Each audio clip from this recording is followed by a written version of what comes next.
Бозоргон тумандуу күндө, анан ызгарлуу, карлуу түндө да өмүргө өмүр улап, анан ар күнү бизге жылуулук тартып улап, жашоонун ажарын ачкан айымдар болот экен. Дал ошол айымдар, апалар тууралуу ар тараптуу чагылдыруудан тажабаган асыл зат автордук берүүсү кайрадан сиздер менен. Арбаңыздар, ал эми алдыдагы 20 мүнөт бирге сиздер менен мен Нуркыз Кадырбек кызы болмокчумун.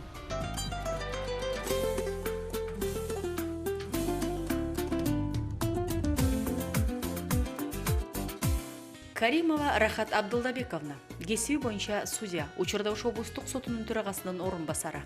Соттук кызматта 12 жылдык эмгек стажы бар. Садияк белгиси балык, хоббиси ат минүү. Тарыхый романдарды көп жана сүйүп окуйт. Үй бүлөлүү, 4 баланын энеси жана бактылуу жубай.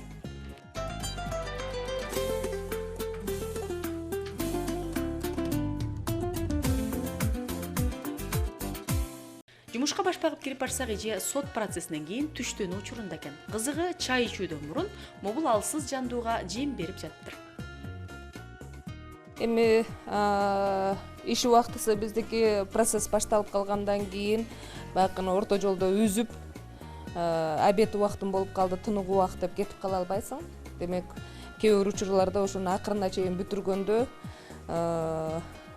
убактыбыз аз болуп калат.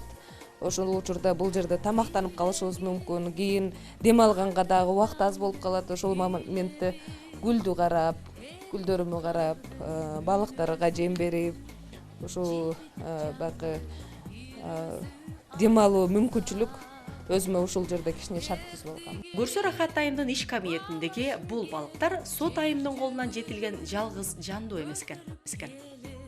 Ошо бутагынан эметип өстүрүп, ошону ушундай эмеге чоңойтуп, анан кийин ушу эмгегимин үзүрүн көрүш мага бул өзүнчө бир рахат. Кадимкидей өзүңүз суу куюп, ушудан эс аласыз. Суу куюп, бул гүлдөргө ушул эмебилип, жалбырактарын кескилеп, кайсы маалда отургузуп, топурагын алмаштыруу, ушунун бардыгын өзүм, эч кимге ишенбейм, бунун бардыгын өзүм кылам. Демейде олуттуу чечим кабыл алып, олуттуу ишти үстүндө көрүп көнгөн айымды мындай биз билбеген жаратылыш менен жакындыгын көрүп, кантсе да эне, анан асыл зат айым эмеспи деп кесибинин коомдук жалпы менен жакын болууга жол бербеген мерчемдерден улам бир беткей олуттуу кабылдап калган сот каарманыбызды кепке тарттык.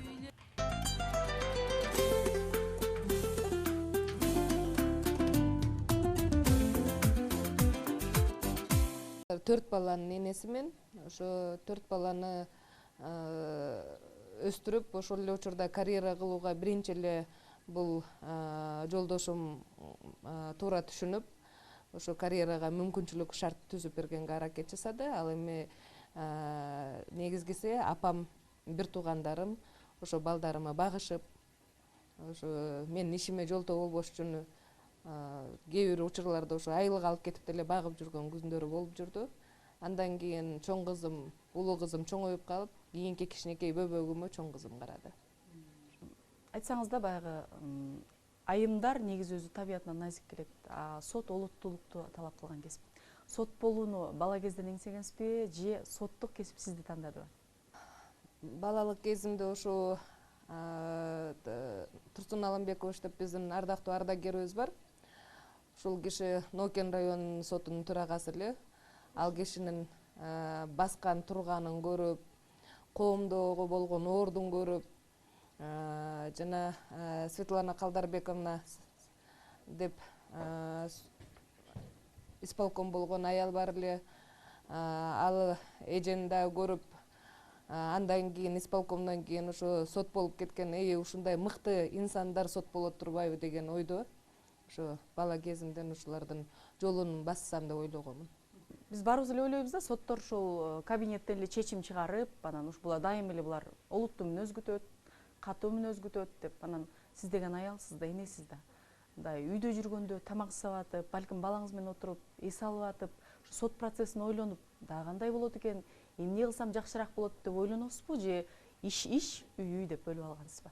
Сот системасы, сот болуп иштөө бул ардактуу кесип, бирок ошол эле учурда бул ар бир адамдын тагдырын, ар бир процессти өзүң аркылуу, жүрөгүң аркылуу өткөзүп, ошону түнү дагы ойлонуп, ушун кандай болот экен, эртең ушул туура болобу экен, эртең ушул чечимдин кесепети туура чыгабы экен деген ойдо болосуң. Кийин ойлоносуң, бир чечимди чыгарыш үчүн бир нече ойлонуп, бардык жагдайларды эске алып туруп кийин чечим чыгарасың. Аял эркектен айырмаланып боорукер келет, кол сузгуч келет, жардам бергич келет. Анан аял болуп атып, кайра аялды соттодуңузбу? Ошондо бир аялдык сезимдериңиз ойгонуп, аябай сезимдер менен кол сунган учур болду беле? Адилеттүүлүк менен аялдын ортосунда кыйналгансызбы? Өзү мен 2004-жылдан баштап сот болуп иштеп атам. Ошо 2004-жылдан баштап жарандык иштер боюнча соттук коллегиясында иштедим. Андан кийин ошо административдик жана экономикалык иштер боюнча соттук коллегиясында иштеп жүрөм. Бирок ошол эле учурда кээ бир учурларда ошо жазык иштер жана административдик укук бузуулар боюнча соттук коллегиясында соттук териштирүүгө кирип калган учурларыбыз бар. Ошо аялдын ишин соттолуучу аял болуп каралган иштер бар. Эми ошол учурда бул биринчи мыйзам бузуучу болуп каралат. Ошо мыйзам жагында көбүрөөк көңүл бурабыз. Эң биринчи мыйзам бузуу боюнча көңүл бурулат. Ал эми аялдык аял экенин бул чара көрүү учурунда ошонун аялдык абалын, үй бүлөлүк шартын эске алып өкүм чыгарылат. Мен сот эмесмин, бирок мен да юристмин, бирок жөнөкөй эле ушу мыйзамдарды карап отуруп, ошончалык бир олуттуу жоопкерчиликтүү экенин ынанам да. Ошого ушул адамдардын күндө кыйналганын көрбөгөн, адамдар арызданбаган, адамдар ыйлабаган башка кесипке эмнеге отурбадым экен? Эмнеге сот болдум экен деген өкүнүү болобу же күндө кесибиңизди сүйүп жашайсызбы? Андай ой болбойт. Андай ой болгон эмес. Бирок кээ бир учурда ошо сотко нааразычылыкты көрүп, бул жерде сотто иш оңой эмес. Опурталдуу мезгилде соттор өзүнүн салыгын коомго түзүгө эле кошуп атышат. Жакшы кошуп атышат. Бирок ошол эле учурда сотко нааразычылыкты көрүп, эмне себептен ошо сотторго эле нааразы болот деген ой пайда болот.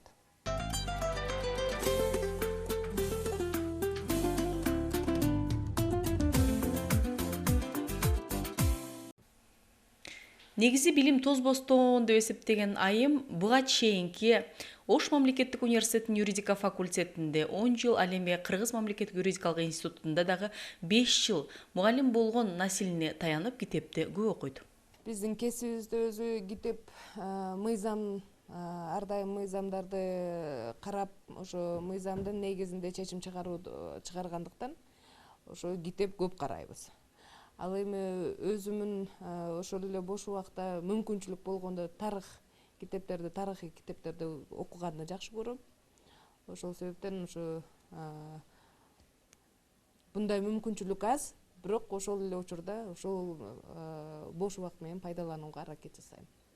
Эми өзү биздин тарыхын билбеген эл болбойт дегендей биздин нукура жакшы сөзүбүз бар.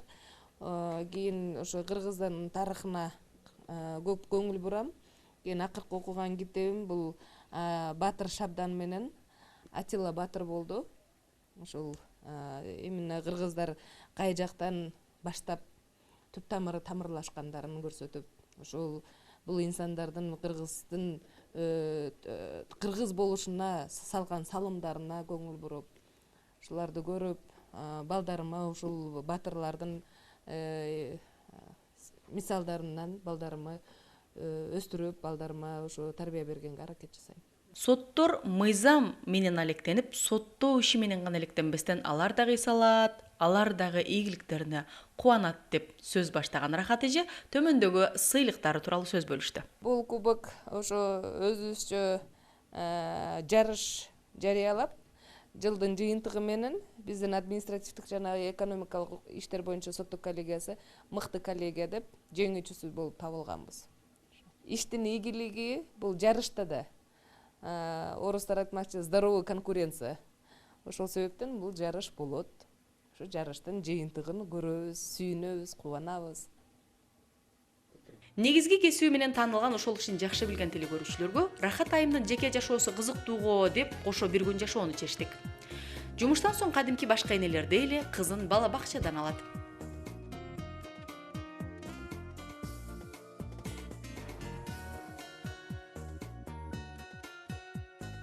Анан дүкөндөн азык-түлүк алып, үйгө карап жөнөйт.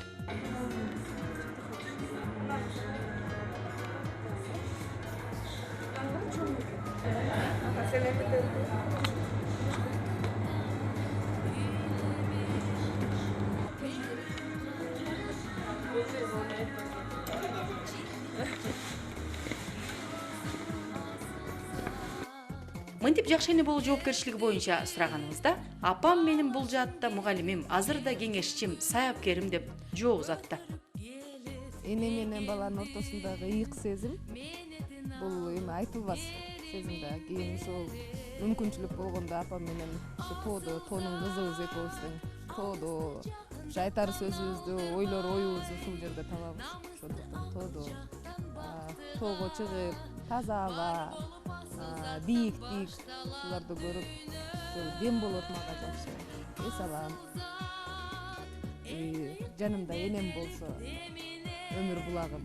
Мүмкүнчүлүктү колдон чыгарбай энени кепке тарттык. Ошо Рахаттын ошо кичинесинен эле өзүнүн сиңдилерин башкарып, ал сиңдилери тургай тууган уруктун кыздарында мындай болгула деп ушу туура жолго тарбиялап, ушу көбүнчө кичинесинен эле Рахат чынчыл эле да, эч жалган айтпайт эле.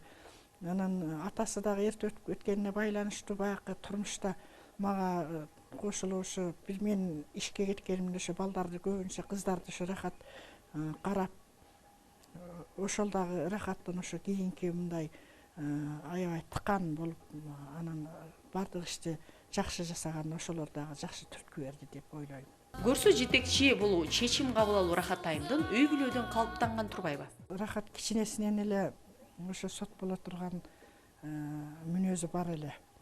Аябай өзү адептүү, анан кийин аябай жоопкерчиликтүү кыз эле.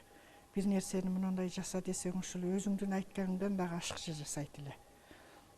Анан аябай мындай өзү кичинесинен характери өтө өжөр эле да, айткандан кайтпаган кыз эле. Мектепти кичинесинен эле жалаң 5 окуйт эле, жакшы окуйт эле. Анан атасы раматылык ошо киши айтып калат эле, менин кызым кийин сот болот деп калчу эле ошол киши.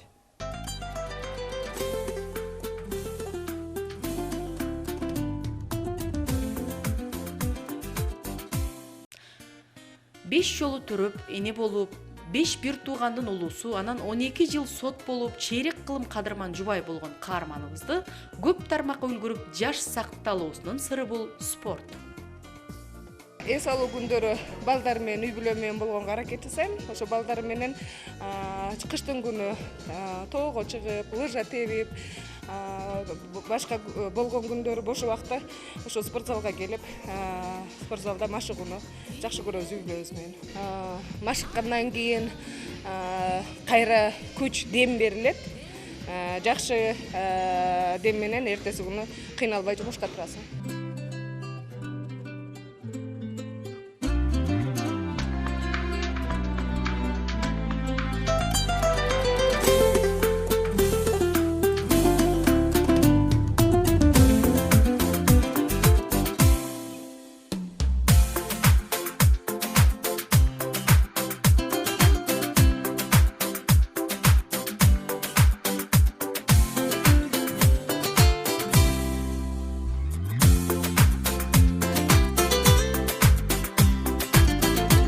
Эненин жашоо образын толуктаган балдар да келечекте элге кызмат кылсак деп ниет кылышат.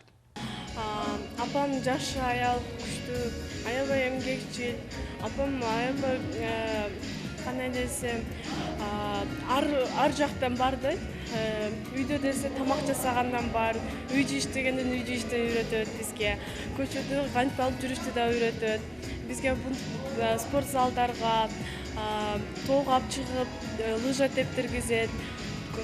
бош убактыбызда ушинтип өзүбүздү кем калтырбайт да. Биздин апабыз дүйнөдө эң жакшы апа. Апам бизди ар жака алып барат, ар нерсе алып берет. Мен мектепте жакшы окуйм, апам ушинтип окуткан. Апам экөөбүз эркиде сабак жасайбыз. Мүнөзү чечкиндүү, илбериңки иштеген Рахат айымдын көз карашында ар бир кыргыз ат минип туруусу бул ден соолукка гана камкордук эле эмес, мырзалыкка дагы тарбиянын башаты.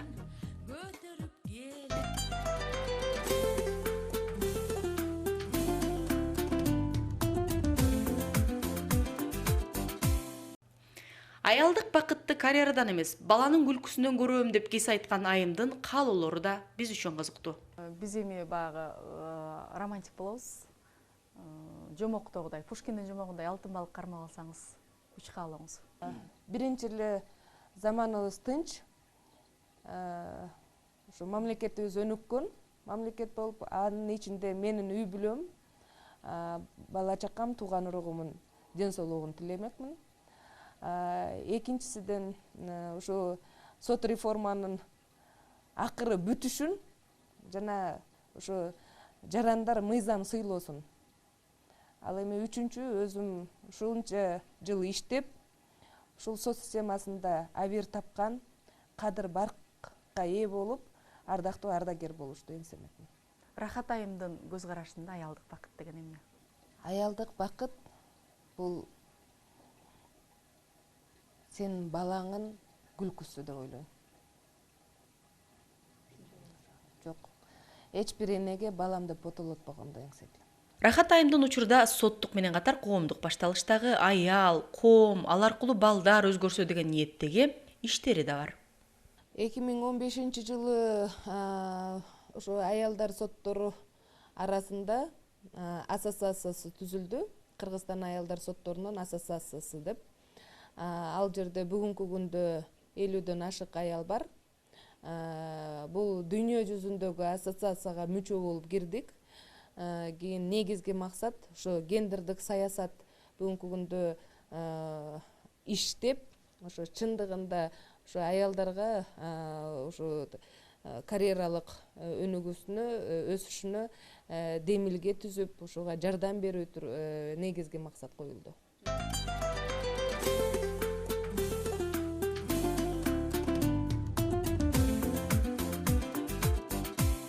Негизи мынтип кармап колго алганда колду шүткөн, анан дагы көбүрөөк жаздыкка куса кылган кар негизи өмүргө, жерге өмүр улаган бакыт экендигин көбүбүз билсек да баалагыбыз келбейт.